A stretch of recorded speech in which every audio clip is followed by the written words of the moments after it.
વાત કહું છું સાહેબ, મારે મહેશ સાહેબ એટલો કાલાવાલા કહેતા એ લોકો ડિસ્કો પાર્ટી છે, સિંગર ના છે, રાજભર એ લોકોને ડીજેમાં બી કામ કર્યું.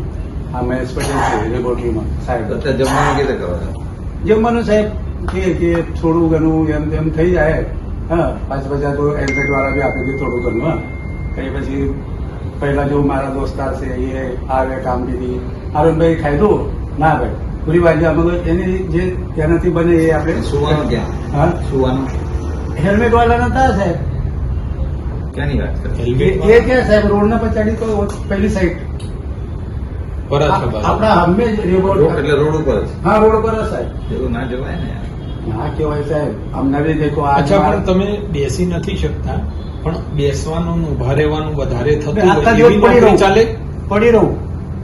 જો સાહેબ બેન ડેલી છે ને તો તમને મેં બતલાવતું મારું. ના ના, વાંધો નહીં, એ તો સમજી ગયા. મારાથી જો મારી વાત સાંભળો, તમને ભગવાનું મળે તો એની જિંદગી લાઈન ઉપર આવે, થોડા ઘણા પૈસા આવે, પછી એના કુટુંબીને સોંપીએ.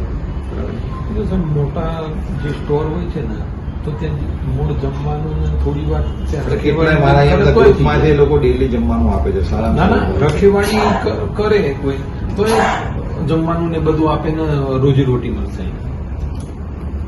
જો ભાઈ છે ને, રખડતું જીવન ને ઉઘાડું જીવવાની કઈ જરૂર નહીં, બરાબર છે? તને ખાવા પીવાનું બધું અમે આપશું, વ્યવસ્થા તને કરી દઈશું, બરાબર છે? જો નશાની કોઈ વ્યવસ્થા નહીં કરવાની, ક્યાંય કોઈ જગ્યાએ નશો નહીં કરવાનો.